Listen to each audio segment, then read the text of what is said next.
এয়া আকাশবাণী গুৱাহাটীৰ FM মহাবাহু মহামিলনৰ মহাসেতু। এতিয়া শুনক অসম বিধানসভাৰ মাননীয় অধ্যক্ষ বিশ্বজিৎ দৈমাৰীৰ সৈতে হোৱা এটি সাক্ষাৎ গ্ৰহণ মানস প্ৰতিম শৰ্মাৰ। नमस्कार, हम लोग के साथ जुड़े हुए हैं असम विधानसभा के नवनिर्वाचित अध्यक्ष माननीय विश्वजीत दैमारी जी। सर, आपका स्वागत है। नमस्कार जी, आप बात करते हैं सर, आप पहले विधायक रहे, उसके बाद राज्यसभा के सांसद रहे और विधानसभा के आप अध्यक्ष बने।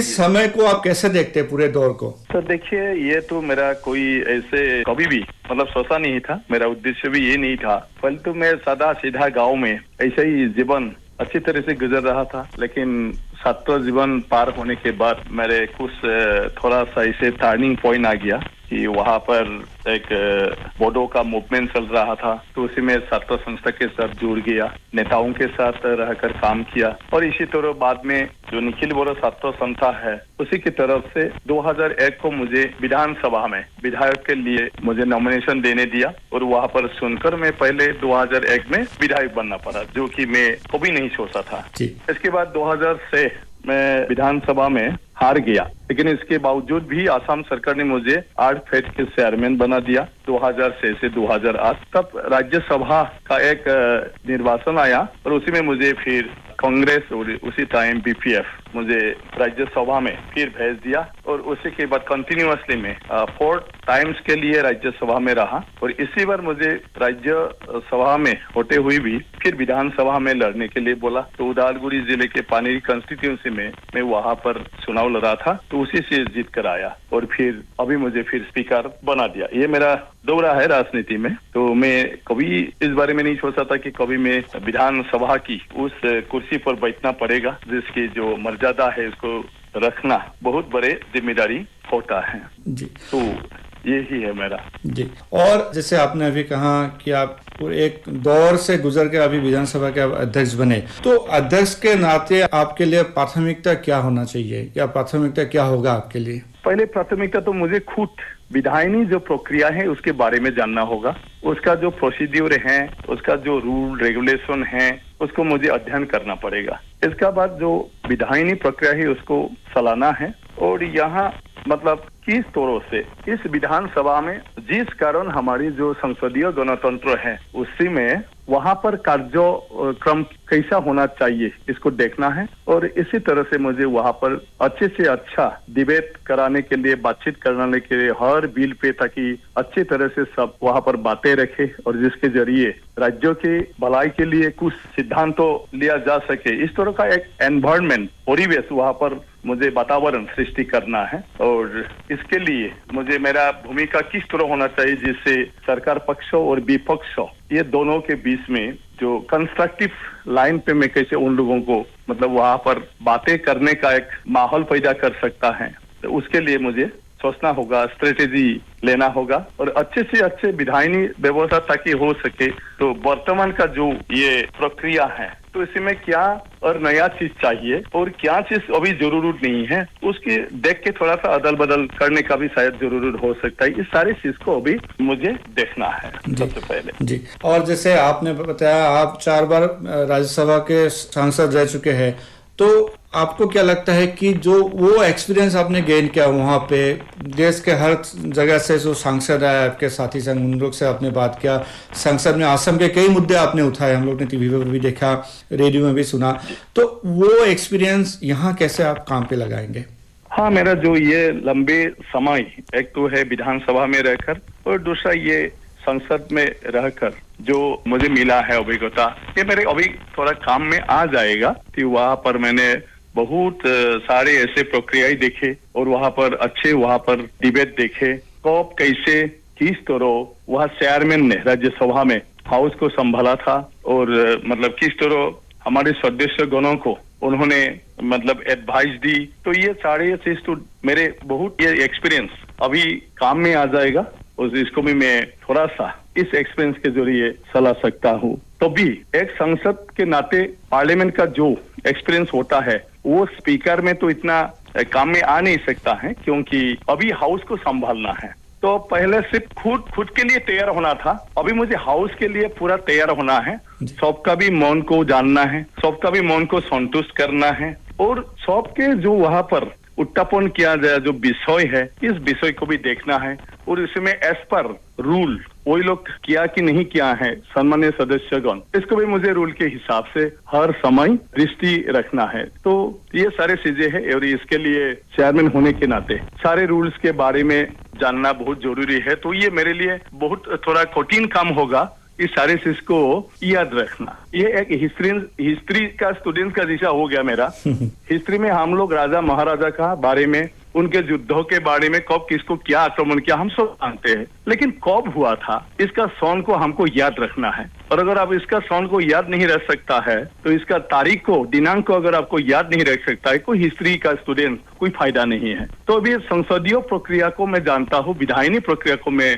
जानता हूँ, लेकिन रूल पे मुझे और चीज को जानना होगा कि कितने नंबर क्लॉज पे, कितनी नंबर रूल पे ये बातें है और वहां पर कब संसद के सदस्य को या विधानसभा की सदस्य को क्या क्या मुद्दा उठा सकता है, किस रूल पे मैंने जड़िए, इसको सब एक चेयरमैन को ज्यादातर याद रखना पड़ता है। तो इसलिए हिस्ट्री का स्टूडेंट और मुझे अभी एक संसद का सदस्य, विधानसभा का सदस्य, एक ही परिस्थिति में अभी मैं खड़ा हो गया हूँ उनके साथ। अभी मुझे रूल का याद रखना है कि कौन कौन बातें कौन सा क्लॉज में लिखा हुआ है, सारी इस क्लॉज का नंबर मुझे याद रखना होगा, जिस तरह हिस्ट्री का स्टूडेंट्स को सन और दिनांक को याद रखना पड़ता है। अगर हम अभी डेवलपमेंट की बात करें, ऐसे आप विधानसभा अध्यक्ष पूरे असम के लिए अध्यक्ष है, क्योंकि आप बीटीआर से खासकर जुड़े हुए हैं, वहाँ के मूवमेंट से आप जुड़े हुए हैं, वहाँ के आप विधायक हैं। तो अब जैसे प्रधानमंत्री नरेंद्र मोदी जी के जो प्रोसेस में जो बीटीआर एकॉर्ड साइन हुआ, आप भी उसमें भी जुड़े थे। अभी आपको क्या लगता है कि जो बीटीआर एकॉर्ड के जितने भी क्लॉजेस है डेवलपमेंट के लिए, इस सरकार कैसे इसको आगे लेके जाएंगे? तो आपके इसमें क्या दिशा निर्देश रहेगा? एक तो मेरा पूरा विश्वास है, ये अभी का जो सरकार है, ये सरकार ही और ये केंद्रीय सरकार साथ मिलके बड़ो नेताओं के साथ व समुदायों के नेताओं के साथ ये एग्रीमेंट किया था, चुक्ति हुआ था। और इस चुक्ति में, एकॉर्ड में बहुत सारे बातें बड़ो लोगों के लिए कमिटमेंट किया गया था। तो अभी जिन्होंने उस समय जिम्मेदारी ली थी, डॉक्टर हिमंत बिस्वा शर्मा जो कि अभी का मुख्यमंत्री जी हैं, तो वो मुख्यमंत्री खुद ही उसी समय मतलब ये बोडो समस्या का समाधान करने के लिए सरकार की तरफ से मतलब क्या क्या करवा सकता है, करके दे सकता है। तो इसको सब बातें करते हुए और सारे दिशा को देख के इसको तय किया गया था। तो मैं सोचता हूँ उनका मन में सारी बातें ऑलरेडी हैं कि बोडो समस्या कैसे समाधान करना है और जो एकॉर्ड पे वहां पर कमिटमेंट दिया गया था, इसको कैसे मतलब कार्य क्षेत्रों में रूपायित करना है, मतलब इम्प्लीमेंट करना है। तो मैं सोचता हूँ इसी चीज को जिस तरह से सोच के किया गया था, अभी का मुख्यमंत्री हिमंत बिस्वा शर्मा अच्छी तरह से वो करेंगे, बहुत जल्दी है। और इस विषय पे मैं स्पीकर होने के नाते अगर इसी में, इस मुद्दे के बारे में असेंबली में कोई ऐसे बातें आते हैं तो जरूर इसी समय मैं भी थोड़ा सा सरकार को मतलब इस बारे में बोल सकता हूँ, तो मैं थोड़ा सा दिशा दिखा सकता हूँ। लेकिन मैं सोचता हूँ ये विधानसभा तक नहीं आएगा, लेकिन जो चीज विधानसभा के साथ संपर्क है, कोई अगर बिल भी लाना है तो सरकार जब इच्छुक है तो उसमें कोई समस्या होना नहीं चाहिए। इसलिए बड़ो चुक्ति अभी मेरे स्पीकर होने से भी इसमें इम्प्लीमेंट के लिए कोई इतना मैं सोचता हूँ सोचने का जरूरत नहीं है, वो सरकार अच्छी तरह से निभा सकता है। और जो सरकार एकॉर्ड किया है वही सरकार अभी भी है, तो ये बोडो समस्या अच्छी तरह से समाधान हो जाएगा और बोडो इलाका असम के साथ डेवलप हो जाएगा जी। और आखिर में ये जानना चाहेंगे कि अध्यक्ष होने के नाते जैसे कई सारे मुद्दे थे, पहले भी विधानसभा में आए थे। एक तो जैसे असमिया का डेफिनेशन, मतलब असमिया कौन है, इस संज्ञा को लेकर ये मुद्दा हुआ था, लेकिन इसका कोई हल नहीं निकला। तो ऐसे जो एथनिक इश्यूज है उस पे आप इस आने वाले 5 सालों में आप इसको कैसे देखेंगे विधानसभा में? मैं सोचता हूँ अभी इस बारे में भी बहुत माने आगे ये काम आगे बढ़ चुका है, क्योंकि एक कमेटी बनाया गया था, कमीशन, और ये ऑलरेडी कुछ रिपोर्ट सबमिट कर चुका है। तो वही लोग सभी को ही कंसल्ट किया था, तो जरूर इसमें जो असमिया का संज्ञा है इस संज्ञा को भी शायद तय किया है। तो इसको लेके इतना मतलब कंट्रोवर्सी नहीं है, क्योंकि यहाँ पर दो ही चीज है, एक जाति को लेके आप काम करेंगे या यहाँ के वासी के हिसाब से आप इसको लेके काम करेंगे। तो इस विषय में सारे समुदायों के साथ और संगठन के साथ सरकार की तरफ से भी और असम मूवमेंट जो किया था, ऑल असम स्टूडेंट्स यूनियन, वही लोग भी सारे छात्र संस्थाएं के साथ मतलब बात कर चुके हैं। तो मैं सोचता हूँ कि इस विषय पर विधानसभा में इतने से कोई मुद्दा नहीं आएगा, मतलब जिसके लिए मेरी कुछ जिम्मेदारी, इतना बड़ा जिम्मेदारी आ सकता है। सरकार और ये जो मतलब असम एकॉर्ड करने वाले का जो ग्रुप है, उनके बीच में बातें करके ही उसको मैं सोचता हूँ समाधान कर सकता है। और इस विषय में अभी का मुख्यमंत्री खुद बहुत ही दिलचस्पी ले रहा है, तो मैं सोचता हूँ जरूर सरकार के लेवल में ही ये खत्म हो जाएगा। विधानसभा सिर्फ उसको मतलब सर्वसम्मति क्रम से इसको फॉर्मली एक सिद्धांतों पर लाना है, सिर्फ यही काम रहेगा, ये मेरा विश्वास है। और आखिर में विधानसभा के अध्यक्ष के नाते आप आकाशवाणी के जरिए असम वासियों को क्या संदेश देना चाहेंगे? तो मेरा आकाशवाणी के जरिए सभी को संदेश में यही देना चाहता हूँ कि इसे में देश के आगे बढ़ने में यहाँ जो जनता है, जनता का भी बहुत सहायता चाहिए। तो विधानसभा के समय में जो भी किसी भी विधेयक के ऊपर जो भी बातें होता है और जो भी विधेयक यहाँ पर सरकार पास करा लेता है, सभी माने विधानसभा की सम्मानीय सदस्य की मौत लेके इसके ऊपर भरोसा रखना चाहिए। और बाहर से ये विधायी सिस्टम में जो हो चुका है, इसके विरुद्ध में मतलब हर समय बातें करना उचित नहीं है और इसको विरोध करके संग्राम, इसके नाम पे संग्राम करना अच्छी बात नहीं है।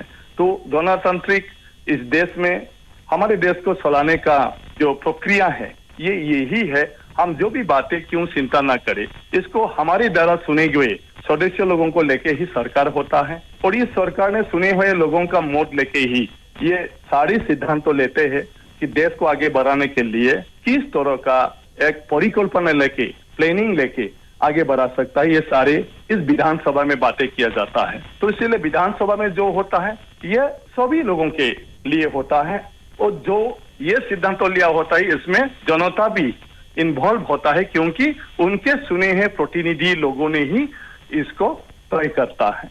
तो अगर ये सभी इसी तरह का जब सोचने लगेगा और संसदीय जो प्रक्रिया है इसको अगर हम सब अपना ले सकता है और वहाँ के सिद्धांतों को भी अगर हम मानकर चल सकता है तो हमारे देश आगे बढ़ सकता है। जी, माननीय अध्यक्ष महोदय, आपने हमें समय दिया, इसके लिए फिर से आपका बहुत बहुत शुक्रिया। धन्यवाद। শ্ৰোতাসকলে অসম বিধানসভাৰ মাননীয় অধ্যক্ষ বিশ্বজিৎ দৈমাৰীৰ সৈতে হোৱা সাক্ষাৎকাৰটি শুনিলে। সাক্ষাৎ গ্ৰহণ কৰিলে মানৱ প্ৰতিম শৰ্মাই।